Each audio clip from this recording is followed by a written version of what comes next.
ಮುಂದೂಡಲಾಯಿತು big boss Kannada finale. ಅಸಲಿ ಕಾರಣ ಏನು, ಕಾಣದ ಕೈ ಯಾವುದು, ಇಲ್ಲಿದೆ ಇದರ ಕಂಪ್ಲೀಟ್ ಮಾಹಿತಿ.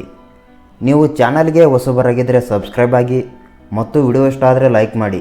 ಬಿಗ್ ಬಾಸ್ ಸ್ಪರ್ಧಿ ವಿನಯ್ ಗೌಡ ತುಂಬ ಅಗ್ರೆಸಿವ್ ಆಗಿದ್ದರಿಂದ ಬಿಗ್ ಬಾಸ್ ಮನೆಯಲ್ಲಿ ಈ ಬಾರಿ ಹಲವು ಜನರು ತೊಂದರೆ ಪಟ್ಟರು ಎನ್ನಲಾಗುತ್ತಿದೆ. ಇಷ್ಟು ಸೀಸನ್ಗಳಲ್ಲಿ ವಿನಯ್ ರೀತಿ ಯಾರೂ ಆಡಿಲ್ಲ ಎನ್ನಲಾಗುತ್ತಿದೆ. ಕಲರ್ಸ್ ಕನ್ನಡ ಪ್ರಸಾರ ಮಾಡುತ್ತಿರುವ ಬಿಗ್ ಬಾಸ್ ಫಿನಾಲೆ ಯಾವಾಗ ನಡೆಯಲಿದೆ ಎಂಬ ಬಗ್ಗೆ ಹೋಸ್ಟ್ ಕಿಚ್ಚ ಸುದೀಪ್ ಮಾಹಿತಿ ನೀಡಿದ್ದಾರೆ. ಸಾಮಾನ್ಯವಾಗಿ ಬಿಗ್ ಬಾಸ್ ಕನ್ನಡ 100 ದಿನಗಳು ಎಂದರೆ 100 ಎಪಿಸೋಡ್ಗಳು ಪ್ರಸಾರವಾಗುತ್ತವೆ. ಕೆಲವು ಸೀಸನ್ಗಳಲ್ಲಿ ಅದು 98 ದಿನಗಳಲ್ಲಿ ಕೂಡ ಮುಗಿದಿದೆ. ಆದರೆ ಈ ಬಾರಿ ಬಿಗ್ ಬಾಸ್ 2 ವಾರ ಹೆಚ್ಚುವರಿಯಾಗಿ ನಡೆಯಲಿದೆ ಎಂಬ ಮಾಹಿತಿಯನ್ನು ಕಿಚ್ಚ ಸುದೀಪ್ ಅವರು ಹಂಚಿಕೊಂಡಿದ್ದಾರೆ. ಈ ಬಾರಿ ಬಿಗ್ ಬಾಸ್ ಕನ್ನಡ ಫಿನಾಲೆ 2 ವಾರ ಹೆಚ್ಚುವರಿಯಾಗಿ ನಡೆಯಲಿದೆ.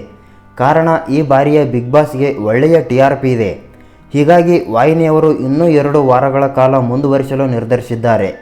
ಈ ಬಾರಿಯ ಬಿಗ್ ಬಾಸ್ ಕನ್ನಡ ಫಿನಾಲೆ ಜನವರಿ 27, 28ರಂದು ನಡೆಯಲಿದೆ ಎಂದಿದ್ದಾರೆ ಬಿಗ್ ಬಾಸ್ ಹೋಸ್ಟ್ ಆಗಿರುವ ನಟ ನಿರೂಪಕ ಕಿಚ್ಚ ಸುದೀಪ್. ಈ ಬಾರಿಯ ಬಿಗ್ ಬಾಸ್ ಹಲವು ಕಾರಣಕ್ಕೆ ವಿಭಿನ್ನವಾಗಿದೆ ಎನ್ನಲಾಗುತ್ತಿದೆ.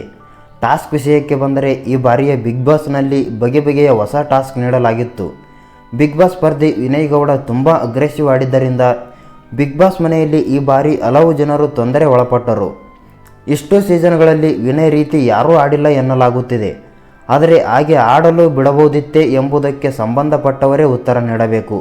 ಒಟ್ಟಾರೆಯಾಗಿ ಹೇಳುವುದಾದರೆ ಈ ಬಾರಿಯ ಬಿಗ್ ಬಾಸ್ ಇನ್ನೂ 2 ವಾರಗಳ ಕಾಲ ಮುಂದುವರಿಯಲಿದೆ ಎಂಬ ಸುದ್ದಿ ಬಿಗ್ ಬಾಸ್ ಶೋ ಪ್ರಿಯರ ಪಾಲಿಗಂತೂ ಶುಭ ಸುದ್ದಿಯಾಗಿದೆ. ಆದರೆ ಯಾರು ಗೆಲ್ಲಬಹುದು ಎಂಬ ಜೋರಾದ ಲೆಕ್ಕಾಚಾರ ಸದ್ಯ ಸ್ವಲ್ಪ ತಣ್ಣಗಾಗಲಿದೆ.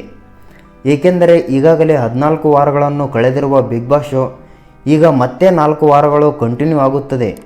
4 ವಾರಗಳಲ್ಲಿ ಏನು ಬೇಕಾದರೂ ಆಗಬಹುದು ಎಂಬುದು ಎಲ್ಲರಿಗೂ ತಿಳಿದ ಸಂಗತಿ. ಯಾರು ವಿನ್ ಆಗುತ್ತಾರೆ ಎಂಬುದನ್ನು ಕಮೆಂಟ್ ಮಾಡಿ ಮತ್ತು ವಿಡಿಯೋ ಇಷ್ಟ ಆದರೆ ಲೈಕ್ ಮಾಡಿ.